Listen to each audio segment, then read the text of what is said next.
Sampai jumpa kembali sahabat bersama saya Ade Kurniawan di channel Ade Petani Indonesia. Terima kasih untuk sahabat. Pertama-tama saya ucapkan puji dan syukur kepada Yang Maha Kuasa karena atas izinnya kami dapat membuat video ini, dan terima kasih untuk sahabat yang sudah tetap mendukung channel kami dan meluangkan waktunya untuk menonton video ini.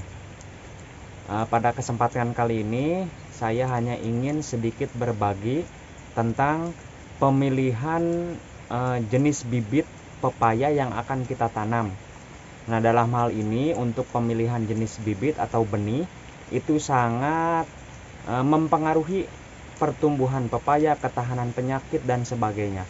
Karena kita ketahui sendiri, gen ataupun benih itu sangat menentukan daripada kualitas buah, jumlah produksi buah, ataupun vigor tanaman itu sendiri. Nah, dalam hal ini sebetulnya kita tidak mewajibkan untuk Anda membeli benih di toko.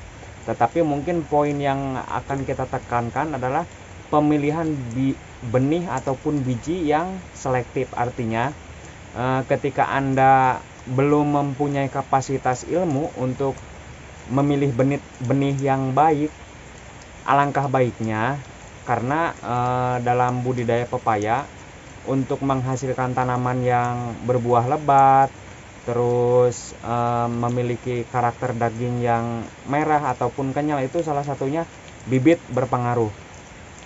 Nah, jadi untuk Anda yang mungkin baru belajar di penanam pepaya, belum mengetahui teknis tentang pembibitan, alangkah lebih baiknya untuk masalah bibit ini jangan disepelekan gitu, karena banyak sekali di grup Facebook khususnya banyak sekali rekan-rekan yang mengalami kegagalan akibat pemilihan benih yang sembarangan.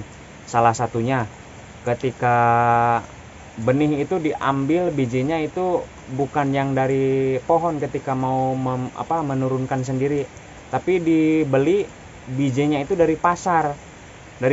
Sementara buah yang dari pasar itu dipanennya kita tidak tahu apakah awalnya si pohonnya itu kena penyakit ataupun tidak. Terus yang kedua itu buahnya yang masih agak mentah gitu. Sementara pemilihan biji yang baik itu alangkah baiknya lewat pohon yang sudah masak di pohon. Jadi bukan masak di lapak gitu. Jadi ketika yang di pasar itu sebetulnya itu dipetiknya ketika masih setengah matang gitu, belum matang total. Nah, jadi hal itu salah satu kegagalan nantinya ketika di perawatan atau bibit itu biasanya cenderung lemah penyakit. Terus seandainya berbuah kurang maksimal itu karena gen daripada benih itu belum tua. Nah, terus dalam pemilihan benih, jadi misalkan tanaman pepaya, kebun pepaya California Anda itu ternyata di kebunnya ada pepaya Thailand atau pepaya lokal. Nah, kesalahan yang kedua ini ketika Anda mau menurunkan benih di kebun pepaya California, ada pertanyaan, "Bang, kok saya tanam pepaya California tetapi yang tumbuh itu beragam, ada yang besar, ada yang seperti pepaya lokal."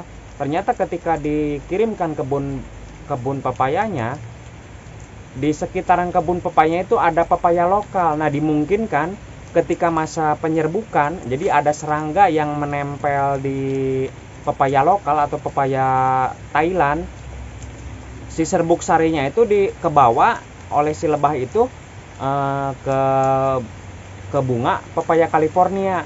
Nah, jadi itu sama saja mengawinkan antara Thailand dan pepaya, maka cenderung pepaya turunan itu cenderung besar-besar. Karena itu dari segi lingkungan itu memang kalau di pembibitan khusus, setahu saya gitu, di pembibitan khusus itu radius 1 sampai 2 km itu jangan sampai ada tanaman pepaya varietas lain gitu. Dan untuk membibitkan juga tidak semudah yang kita bayangkan gitu. Misalkan langsung ditunggu matang enggak, tetapi sebelum kita mau benihkan dulu itu dilakukan perkawinan silang gitu. Perkawinan silang maksudnya supaya genetika bibit atau kemurnian genetika bibit itu terjaga gitu. Memang untuk bibit polinasi memang perusahaan tertentu yang mempunyai gitu.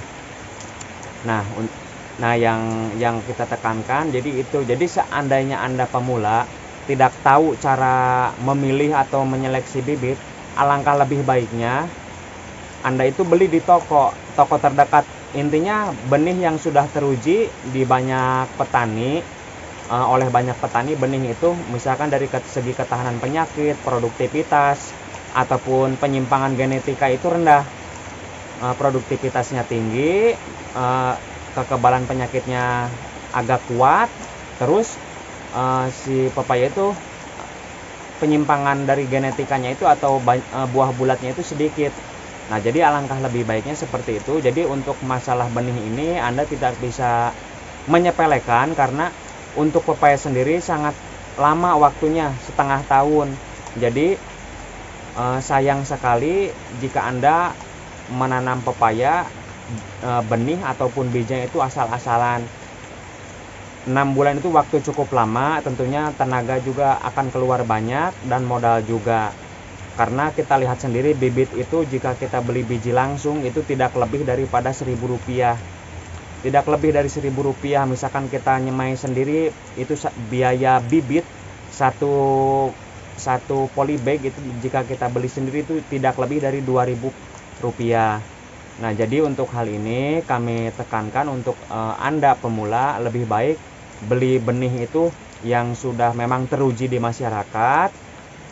Jika tidak mempunyai pengalaman dalam pembibitan, kecuali Anda sudah mempunyai pengalaman, itu kembali lagi kepada Anda. Jadi mungkin saran kami, jika Anda pemula ataupun baru belajar tanam pepaya California, alangkah lebih baiknya untuk mengurangi resiko kegagalan panen akibat benih, lebih baik Anda beli. Nah, mungkin jika sudah mempunyai kemampuan ilmu ataupun pengalaman jam terbang panjang, nah itu kembali kepada Anda mau beli ataupun menurunkan. Tentunya menurunkan dengan teknik-teknik yang tidak asal juga. Nah, jadi itu mungkin sedikit saran ataupun kesalahan-kesalahan petani pepaya yang dilakukan di lapangan, bukan hanya karena pupuk ataupun perlakuan tanah. Jadi di jenis bibit juga ini sangat mempengaruhi keberhasilan dalam budidaya pepaya. Nah, mungkin sekian. Terima kasih untuk sahabat yang sudah menonton video kami. Sampai jumpa kembali bersama kami, Ade Petani Indonesia.